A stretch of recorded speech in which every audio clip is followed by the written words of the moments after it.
Actually अगर हमको एक वेल्थ बिल्डिंग की तरफ जाना है, फाइनेंशियल फ्रीडम की तरफ जाना है, इंडिपेंडेंस की तरफ जाना है, तो इट्स वेरी इंपॉर्टेंट कि हम एक एक रुपए की वैल्यू करना सीखें।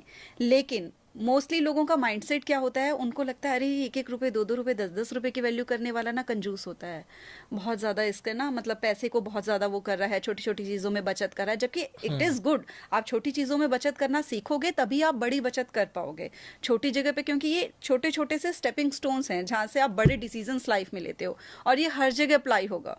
अपनी लाइफ के हर एरिया में हम उसको अप्लाई करेंगे, फिर Yes. छोटे डिसीजंस ले लो, बड़े डिसीजंस सही होंगे। लेकिन और ज़्यादा ऐसे हो जाता है कि ये जो यंग वाली एज होती है, इसमें बहुत सारा जो मेजर एरिया होता है ना लोगों का, बच्चों का, जो उनको सुनने को मिलता है, अरे पैसे के बारे में ज़्यादा बात करता है, बहुत मनी माइंडेड है, ये तो मनी माइंडेड है, हाँ, इससे ये तो दूर सब रहो। कहते हैं। हाँ, ये बहुत मनी माइंडेड है। एक्चुअली मतलब अब इस एज में आकर मुझे ऐसे रियलाइज होता है कि मनी माइंडेड होना बुरा नहीं है, सिर्फ मनी माइंडेड होना बुरा है।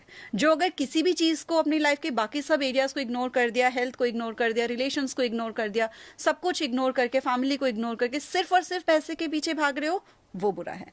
लेकिन पैसे अगर कमा रहे हो, पैसे के पीछे भाग रहे हो, तो वो बुरा नहीं है अगर सब चीजों को लेकर चल रहे हो तो। आपका क्या कहना है इस बारे में कि कैसा रिलेशन होना चाहिए मनी के साथ? मेरे को ऐसा लगता है कि स्टेजेस ऑफ लाइफ पे डिपेंड करता है। जैसे आपने ये बात बोली कि इंसान जो 10-10 रुपए बचा रहा है उसको लोग कंजूस कहते हैं। बात ये है कि डिपेंड करता है वो लाइफ की कौन सी स्टेज में है। तो हर इंसान को ना अपनी लाइफ का time to money equation calculate करना आना चाहिए। जैसे कि जब मैं अपने कॉलेज के टाइम पे था, जब मैं बहुत ज़्यादा पैसे नहीं कमाता था, ठीक है, तो I been earning and I been doing things from long time, but उतना ज़्यादा पैसा नहीं कमाता था। तो उस टाइम पे क्या था कि अगर मेरे को कहीं पे पहुंचने के लिए टाइम ज़्यादा भी लग रहा है पर मेरे पैसे बच रहे हैं, मैं मेट्रो से जाऊंगा। क्यों? क्योंकि मेरे को वहाँ पे ये था कि यार मेट्रो से मैं ट्रैवल कर रहा हूँ तो मेरे को मैं 50-60 रुपीज़ में पहुँच जाऊँगा ऑन एन एवरेज। लेकिन अगर यहीं पे मैं कैब करके जाऊँगा तो मेरे को 200-250 रुपये, 300 रुपये खर्च हो जाएंगे, तो 5 टाइम 6 टाइम ज़्यादा पैसा लग रहा है। तो I will be saving those 200-300 rupees. लेकिन ये तब की बात है जब मैं बहुत ज़्यादा पैसे नहीं कमा रहा था, तो उस टाइम पे मेरे टाइम का वैल्यू उतना ज़्यादा नहीं था। आज की डेट में I would rather prefer doing a cab than going by a metro in most of the cases.